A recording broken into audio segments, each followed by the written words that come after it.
I then contacted the FBI's National Public Affairs Office in Washington asking about the visit and whether any other members of the news media have been contacted by the FBI.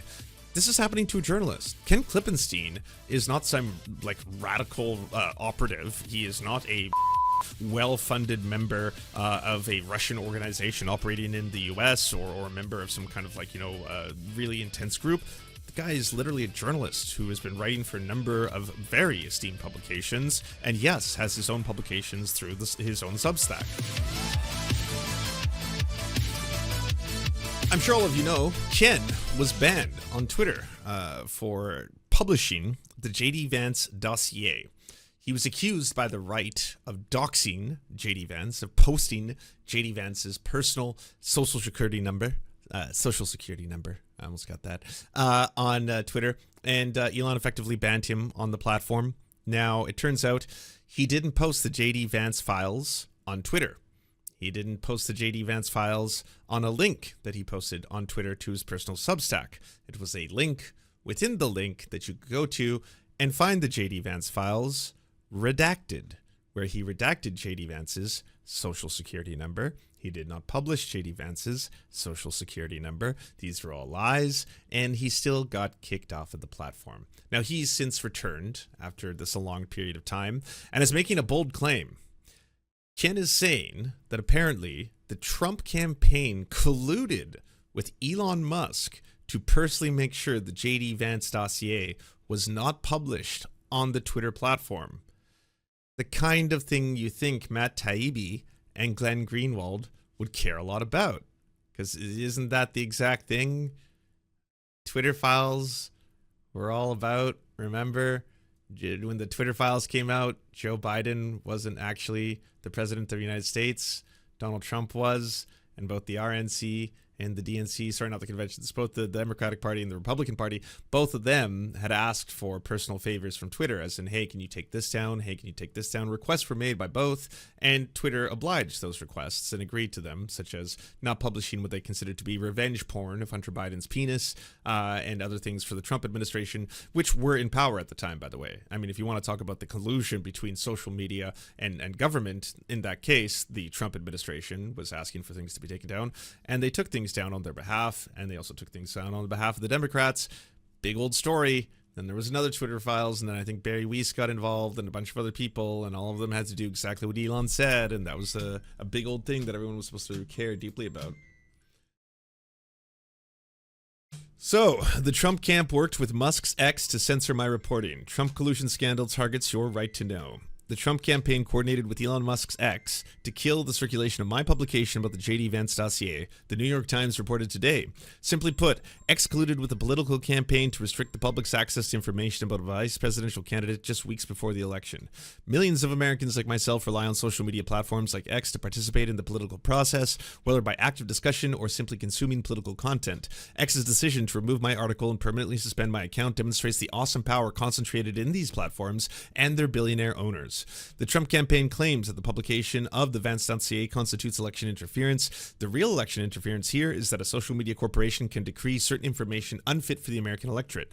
Two of our most sacred rights as Americans are freedom of speech and assembly, online or otherwise. It is a national humiliation that these rights can be curtailed by anyone with enough digits in their bank account. Again, all true. This is the kind of thing that apparently the right are really concerned about. Big tech, free speech, cancel culture, 1984, Greg Orwell, all that shit. They seem to really talk about it a lot until the tides turn, the teams change. If it's not happening to them or if it's happening to their enemies, suddenly they reverse all their policies on caring about censorship, free speech, all that. They get a little crumb, right? Like Elon Musk will give them, well, I'm not just outright doing this because we're trying to silence Ken Klippenstein, who has been my enemy in the past for a long time. Elon's even tried to make fun of him on Twitter. But I'm also doing this because it breaks our policy on doxing.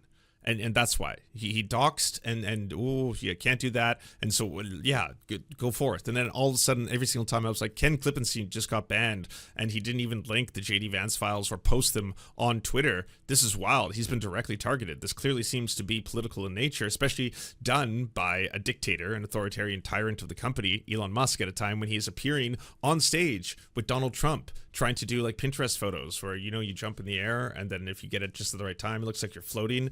he's doing that thing right now. So he does really care about Trump getting elected. This seems to be a lot of influence in social media, in big tech, the Glenn Greenwald shit. When Musk purchased Twitter in 2022 for an eye-popping $44 billion, it was unclear how the business mogul would manage to make investment profitable. Initially, he promised no censorship or suppression and restored several previously banned accounts, including that of former President Donald Trump. But now that Musk has become an outspoken advocate of Trump's presidential campaign, it is clear that his investment was always about his political influence. Now he is wielding that influence in an increasingly brazen way. Here's how the Times put X's collusion with the Trump campaign. After a reporter's publication of hacked Trump campaign information last month, the campaign connected with X to prevent the circulation of links to the material on the platform, according to two people with knowledge of the events. X eventually blocked links to the material and suspended the reporter's account.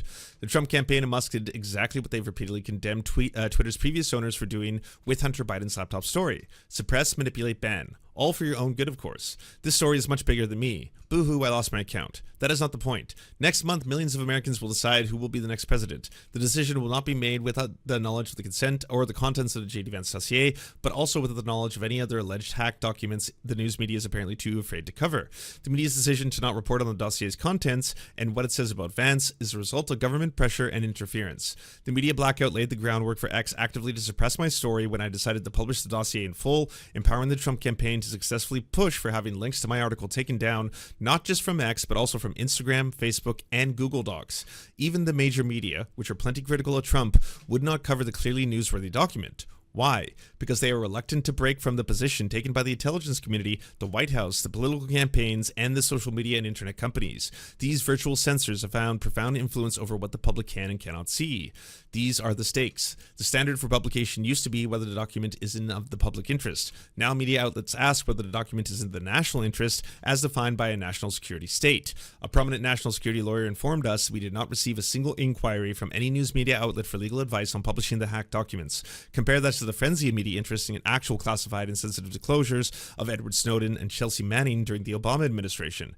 At some point, the public needs to say enough is enough and reclaim their authority to determine what is in their interest, the public interest. In our capacity as members of the public, we're going to keep publishing what we determine to be in the public interest rather than what the government claims. We hope you'll do the work by becoming a subscriber on the Ken Klippenstein Substack. If you would like a link, here you are. And then we'll talk about how the FBI came to Ken's door. So it gets worse. You got to knock on the door. And by the way, this is scary. If you watch the Some More News episode on the Twitter files, they do a very nuanced, I know it's the thing everyone craves, but no one delivers, a very nuanced take on the Twitter files, explaining, yes, that there are things worthy of discussing and things that are wrong and seem to be a government overreach in which both political parties, which are also, you know, the Democratic Party as well as the Republican Party, are also corporations. They're massive companies with lots and lots of money, and they seem to have a lot of power and influence at one point or another in any given branch of government in the United States. And when they are in power, they are capable of asking social media companies and making requests of them in order to try and suppress information. That is all true. That's 100% true. That is worthy of talk. The problem is the Matt Taibbis and the Glenn Greenwalds of the world only want to talk about it when it's bad if the Democrats do it. If the Democrats are trying to suppress a story, that's them hating free speech. That's them trying to be some kind of, you know, authoritarian dictator. And that's them definitely influencing elections through the suppression of this. And by the way, it's not as if the Hunter Biden story didn't eventually make its way into media. Like, even if major newspapers were kind of like, we don't want to really touch this because we see it as either revenge porn or perhaps it's going to help Trump too much, or whatever you want to say is the plot behind them not really wanting to publish more photos of Hunter's hog. Hunter's hog still got out there. It was still all over the place, all right? The thing was just too big to miss. And then all of a sudden, all these like newspapers, they could be less reputable, but then another newspaper will report on the other newspaper reporting on it. A lot of people knew about that controversy. The thing was, at the end of the day, when it came down to like how much it was swaying voters, it humanized Joe Biden more than anything. It's like, hey, by the way, his son's a monstrous fuck up, but he loves him anyway. Like, of all the things that I fucking despise, that genocidal old monster, that vampiric asshole that is Joe Biden, that's not one of them. Like, being a loving father is not a thing that I really want to go after a person for doing, and accepting his son, even though his son might be the fail son of the family kind of shit, you know? But the FBI ends up knocking on Ken's door. Last Friday, a young special agent from my local FBI office arrived at my Madison, Wisconsin home to read me a statement prepared by Washington. The Bureau told me that I had been the target of foreign influence operations with regard to a news article I had written, a clear reference to my publication of the JD Vance Dossier. No subpoena, no search warrant, no prior announcement, no claim of illegality. America's most powerful law enforcement agency wants me to know it was displeased. It is delivering what many would consider a chilling message. We know where you live, we know what you've done, we are watching. This is how out of control the disinformation and foreign influence hysteria has become. When I chose to publish the JD Vance Dossier, I knew and acknowledged in the story that it had come from Tehran. This placed me at odds with the entirety of the major media, which is an extraordinary act of self-censorship, declined to publish the dossier. When is the last time that many people were able to agree on anything, much less reporters who are supposedly to be an unruly bunch?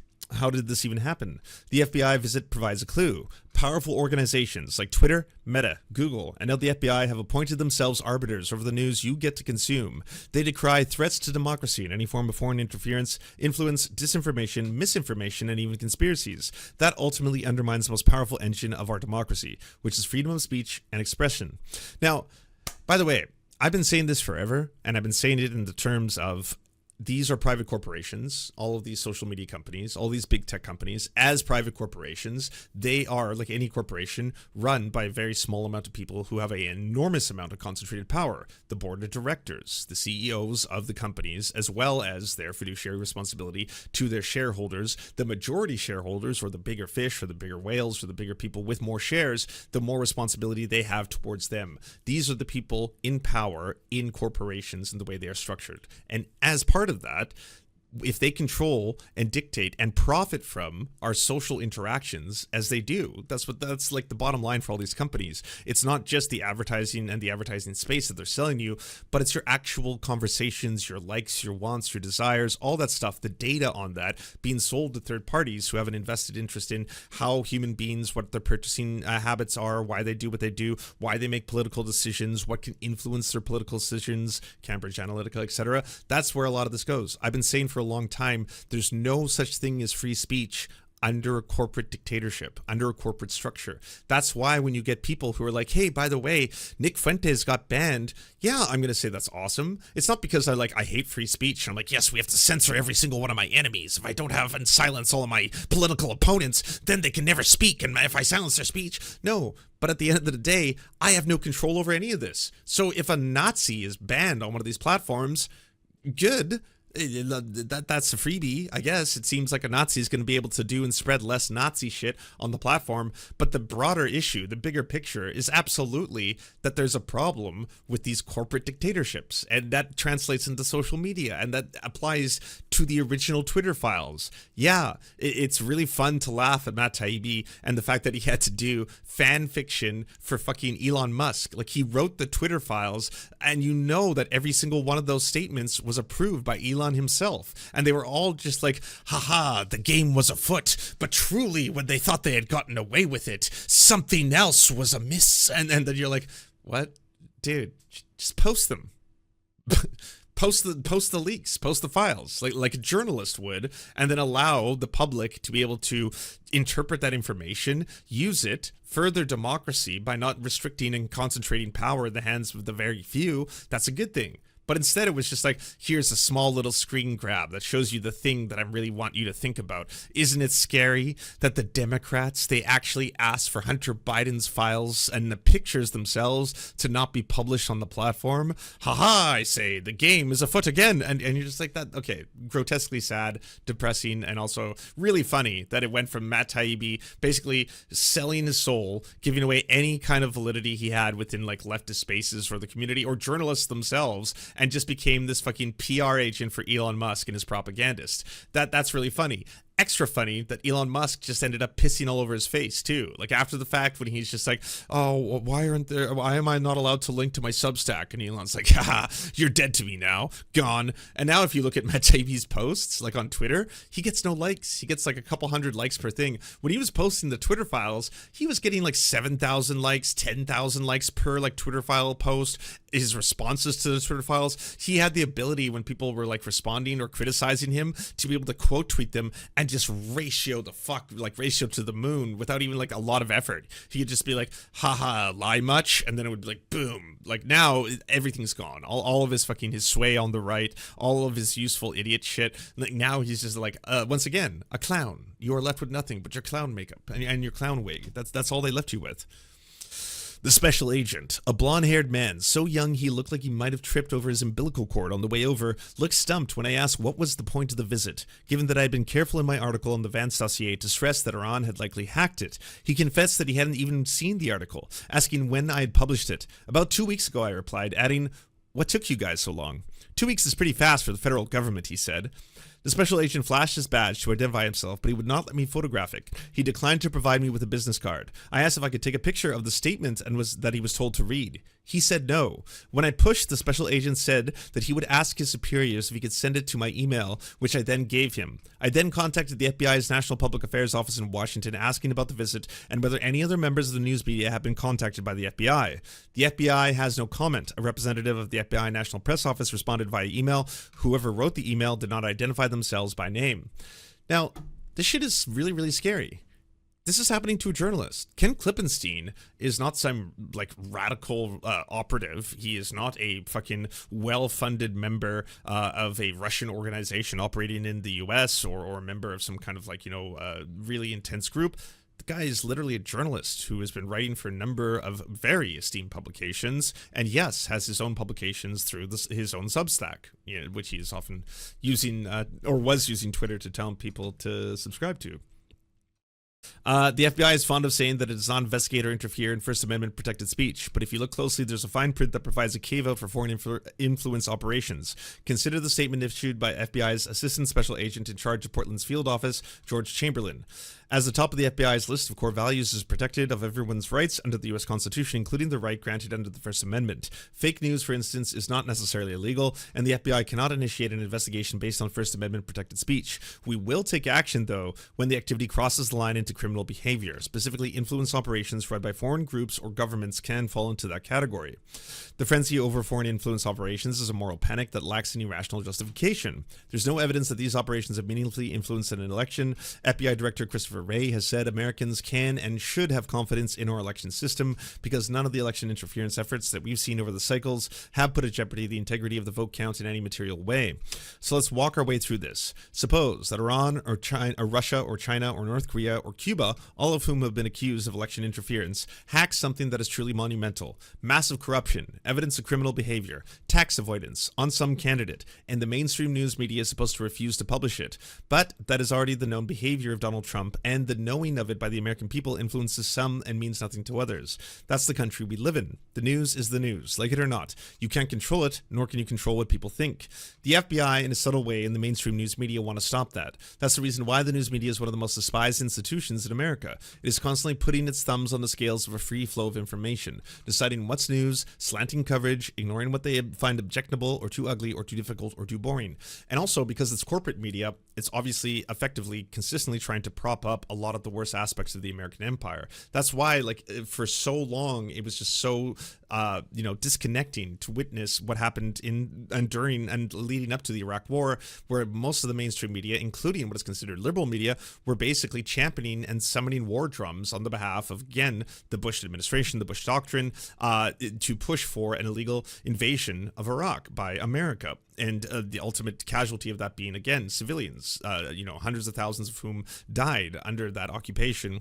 And for a long time, you're sitting there wondering, why in the world are they listening to all of this rhetoric that is clearly disprovable, where you have these lies being put forward by people like Colin Powell, where there's yellow cake uranium, and that is necessary to be able to stop the weapons of mass destruction that Saddam Hussein is building, that he's going to unleash upon America and the world. This is defensive measures by an offensive measure, right? That we are going to de-escalate through escalation, and that is the only way for us to do this. We need to be able to go in there, we need to be able to stop him and stop these weapons of mass destruction that he's developing at any cost, even if it comes at the huge cost of civilians, women, and children who will die en masse. That's an effective measure that we have to do. We're also going to have to kidnap a bunch of people and torture them. And we might not be able to torture them within the bounds of like the Geneva Convention and on American land. So we're going to have to do that in centers that we build in other countries or around other countries. And then, yes, we're going to be engaged in effective systematic systems of state-sponsored torture, where we're going to torture a bunch of people. There's going to be maybe photos that come out about it all after the fact, but this is something that we're going to promote and do, and this is all going to happen. But it's necessary to get those weapons of mass destruction. And if America doesn't do this now, the world could end. So it's necessary. And okay, turns out that was a lie, but it won't happen again. It definitely, this same line of rhetoric, the same we have to defeat the terrorists, the same that there's evil people there, the same that we have to use de-escalation through escalation, that's not going to happen again. The people will not be fooled twice, surely. There's no way. There's no way they're going to buy into all the exact same lies that, again, maybe very small resistance groups that have committed acts of violence that are in no way proportional to what happens all year to them and to the civilians in their area. Suddenly it's going to be justifiable for them to be just eradicated off the face of the earth in order to prevent terrorism. That stuff. Now apply that to the Vance Dossier. The federal government and subsequently the news media don't want you to see it, not because it isn't authentic, not because it isn't newsworthy. It is ultimately because they want to decide what you should and should not be able to read. The FBI and the federal government have now successfully enlisted the mainstream news media to bring some kind of adjunct national security agency. That is a major threat to our democracy, not some foreign government hijinks. I was visited by the FBI. I don't feel intimidated or silenced, especially because my editor has experienced this numerous times over the decades, but I do feel a little wary, asking myself how deeply they looked into my background, my taxes, and the message is indeed chilling, even if it is laughable at the same time. And yeah, I agree. That's really scary. This happened to Ken Klippenstein. He was visited by an FBI agent over publishing the Vance Dossier and redacting the personal information of, JD Vance in the process, but because the hacked information he felt was newsworthy for outlets or other individuals to look at and determine whether or not they feel that, what is presented therein is worthy for the American public to be made aware of, simply put. Yeah. I think when the FBI visits you, it's a major victory, as long as like you're okay afterwards. I mean, it's one thing to be visited by the FBI, but it's another thing entirely to be worried about whether or not, like, are they going through, he's right, are they going through his personal data? Are they investigating his family? Are his family members going to get calls? Like, you don't have to go as far as the FBI. I remember when I was becoming like politically active near the end of high school and writing letters to politicians, never once writing anything threatening, saying things like, I'm going to use everything in my power to effectively politically get you like unelected or things like that at politicians that I saw were doing horrifying things. My grandmother ended up getting a call from the local police because they were like, we're trying to reach Lance. We haven't been able to reach him. And she was obviously terrified. And then I ended up calling the police to find out what they wanted to figure out from all that. And it was simply to reassure them, we just want to make sure that you aren't actually threatening any kind of violence towards a political candidate. And I'm sitting there being like, no, it was very clear in my language. I was not threatening any form of like physical violence. I was saying I was going to do any means necessary within the the political apparatus to make sure they don't get reelected. But that's wild that something as simple as emailing a politician and saying that you deeply disagree with them can result in people calling you or getting the police to visit you, that kind of shit. But having the FBI visit you, I think would be way scarier because they have access to way more information and the ability to wreak way more havoc on your life. I'm glad he's okay. I'm glad he's back. I'm glad that as of right now, it looks like Ken Klippenstein is going to continue to do what he does best. And yeah. Hey, if you'd like to unlock secret bonus episodes as well as uncensored content, go to patreon.com/The Serfs. This show is produced by Anna Loves Riley, Arian McCarthy, Cheryl Alvarez, Comrade Junkie, Doug Caddy, Everything Important, Hagbard Celine, Jimmy Sombrero, Multimondi, Omni, Political Puppy, Preston Kroll, Quiet 185, Riley and Anna, Roller Dragon, Cernicus, Stellar Gwyn, Sebastian Demel, Travis McClinton, Trincel, Words Greenwood, with additional support coming from all of these amazing human beings right here.